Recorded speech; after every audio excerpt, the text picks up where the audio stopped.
की बात हो रहा यहाँ? यहाँ करके कि झगड़ा वाला जमीन है, पैसा लगेगा, खर्चा कितना? तो कितना 5,000 रुपया। 9 महीना में बेटा होता है, जैसे 70 दिन में इसका बेटा होगा, 70 दिन में उसके बाद ही कुछ होगा।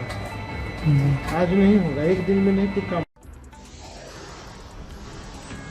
सूबे के मुखिया की राह पर भागलपुर के सनहौला अंचल की बेशर्म लिपिक।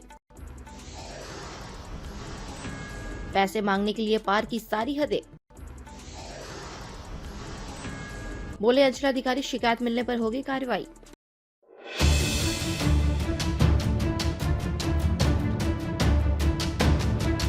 बिहार के बेलगाम मुख्यमंत्री के सरकारी कार्यालयों की बाबू भी बेलगाम हो चुके हैं।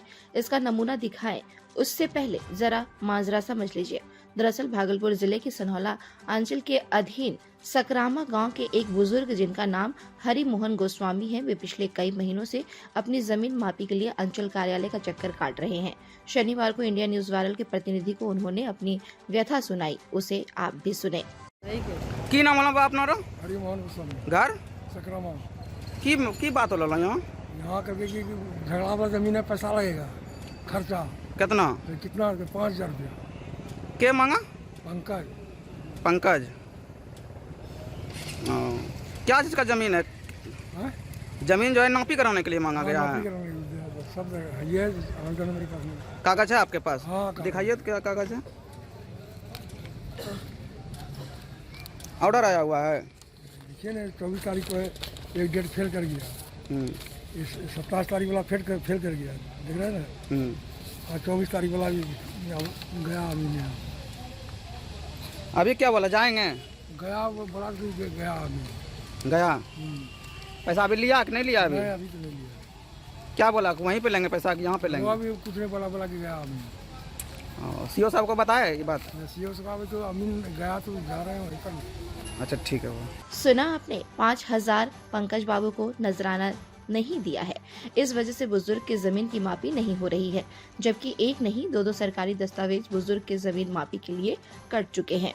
पहला डेट फेल हो चुका है। नया डेट 24 नवंबर का मिला था। 24 नवंबर को जब अंचल कार्यालय से नापी नहीं कराई गई, तो शनिवार को बुजुर्ग फिर से अंचल कार्यालय पहुंचे। इस बार बुजुर्ग शिकायत लेकर पहुंचे थे, मगर अंचल अधिकारी जनता दरबार में व्यस्त थे, उनकी शिकायत दर्ज नहीं हो सकी। दर्ज शिकायत में बुजुर्ग ने लिपिक पर 5,000 रुपए मांगे जाने का भी जिक्र किया है। जब इस संबंध में लिपिक पंकज का पक्ष जानने का प्रयास किया गया, तो उन्होंने क्या कहा, जरा आप भी सुन लीजिए। 9 महीना में बेटा होता है, जैसे 70 दिन में इसका बेटा होगा, 70 दिन में उसके बाद ही कुछ होगा।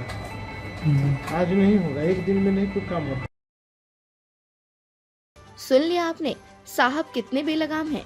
इस बयान से अंदाजा लगा लीजिए। वैसे इसमें साहब की क्या गलती है, जब सूबे के मुखिया ही विधानसभा में सेक्सोलॉजी का खुल्लम खुल्ला ज्ञान बांटते हो। इस साहब ने तो सरकारी कार्यालय की कार्यशैली से सामने वाले को अवगत कराया है। हालांकि जब पंकज बाबू से घूस मांगे जाने का सवाल किया गया, तो उन्होंने सिरे से खारिज कर दिया और कहा कि बाहर कोई दलाल मिल गया होगा जो उनके नाम पर बुजुर्ग को परेशान कर रहा है। वैसे इस मामले में कितनी सच्चाई है, यह तो बुजुर्ग और पंकज बाबू ही जाने, पर बगैर चिंगारी के धुआं नहीं उठता है, यह भी सत्य है। आपको बता दें कि बिहार का सरकारी मशीनरी इन दिनों पूरी तरह से बेलगाम हो चुका है, जिसका यह एक नमूना मात्र है। ऐसे कई पंकज बाबू सरकारी दफ्तरों में बैठे हैं, जो भोले भाले ग्रामीण जनता को परेशान कर रहे हैं। बड़े अधिकारी जांच के नाम पर खाना पूर्ति कर अपनी अलग दुकान चला रहे हैं। पंकज बाबू इस सिस्टम का एक हिस्सा है। ऐसे में पंकज बाबू पर कार्रवाई होगी, इस पर संशय है। संशय इस बात पर भी है कि बुजुर्ग को आगे इंसाफ मिलेगा। फिलहाल हमें दीजिए इजाजत। India news viral Bihar Jharkhand के लिए भागलपुर से रंजन कुमार की रिपोर्ट। खबरों से जुड़े रहने के लिए हमारे चैनल को सब्सक्राइब करें और बेल आइकन को दबाना ना भूलें, ताकि हर खबर की नोटिफिकेशन आपको मिलती रहे।